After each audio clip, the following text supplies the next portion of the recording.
The Creature in the Village is a scary story about a young woman who spends the weekend in her cottage and encounters something terrifying.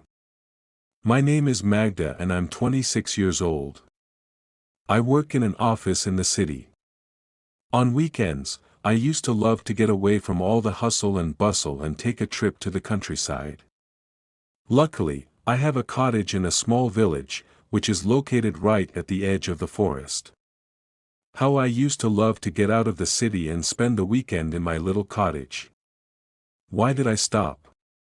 Well, I'll tell you, after a hard week at work, I needed a rest, so I decided to get out of town. I went home, packed my bags, threw them in the trunk and drove off. When I arrived in the village, it was late in the evening and I was tired from the long drive. I went straight to bed and fell asleep quickly. In the middle of the night, I was awakened by the sound of my car alarm going off.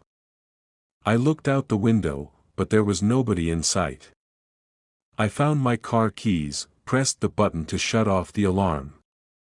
When the awful noise stopped, I lay down again and tried to fall back asleep. All of a sudden, the alarm went off again. I didn't feel like getting up, so I just grabbed my keys and pressed the button again. Everything was peaceful and quiet. 5 minutes later, the alarm went off a third time. Once or twice could have been an accident, but now I was wondering what was going on. Could someone be playing tricks on me in the middle of the night? I got up again and pressed the button to turn off the alarm, but this time, I didn't lay down. I stood at the curtains and watched. After a few minutes, I saw something by the light of the moon. A shadow emerged from the bushes and slowly approached the car. I could just about make out the shape. It was something tall, skinny, and black. The figure reached out with its long, thin arms and knocked on the car. The alarm went off again and, quick as a flash, the dark figure retreated back into the bushes. At that moment, I realized what was going on and began shaking with fear. I turned off the alarm and continued to watch. The thing emerged from the bushes again and slid silently over to the gate. Threw a hand through them and removed the partition holding the gates closed. I was paralyzed with fear and I couldn't move. My mind was overcome by panicked thoughts. What was it? What did it want from me? What was it doing? Would it ever go away? A shiver ran through my body, from my head down to my toes.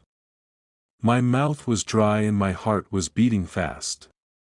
I was so tense, I was gritting my teeth and clenching my hands into fists that I got control of myself and ran down the stairs as fast as my legs would carry me, to the ground floor.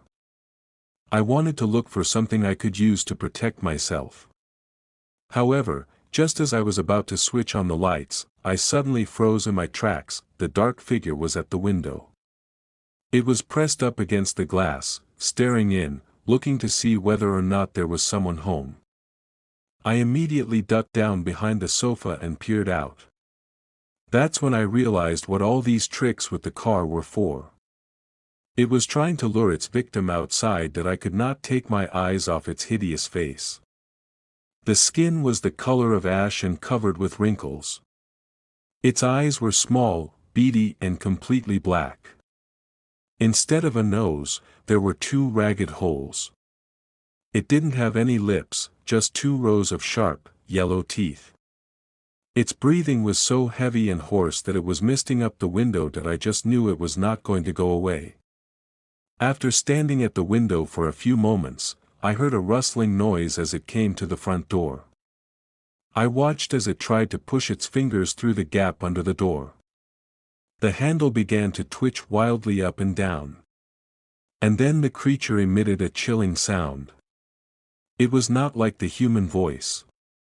It was a deep, beastly growl, like an angry dog chewing on a bone. That I knew that if it heard me, it would keep trying until it found a way to get into the house. I just crouched down behind the sofa, hiding in the shadows and desperately trying not to make a sound. Tears began involuntarily streaming down my face, no matter how much I tried to stop them. I could feel my pulse pounding in my temples and I was shaking like a leaf, just waiting for it to end, that I don't know how long I cowered there. I must have passed out. When I woke up and looked at the door, the creature was gone. The door was still in place and everything seemed secure. I have never been so relieved in all my life. I ran upstairs and looked out the window. It was light outside and there was no sign of anything wrong. Taking a chance, I grabbed my keys and, without stopping to collect any of my things, I ran out to the car. I jumped in, locked the doors and drove away from the village as fast as I could. I didn't stop driving until I got back to the city. When I got back to my apartment, I turned on the radio and heard a news report. The announcer said that, in the village, the dead bodies of 2 girls had been discovered. Their corpses had been mutilated and dumped in a swamp. I guess the creature found what it was looking for.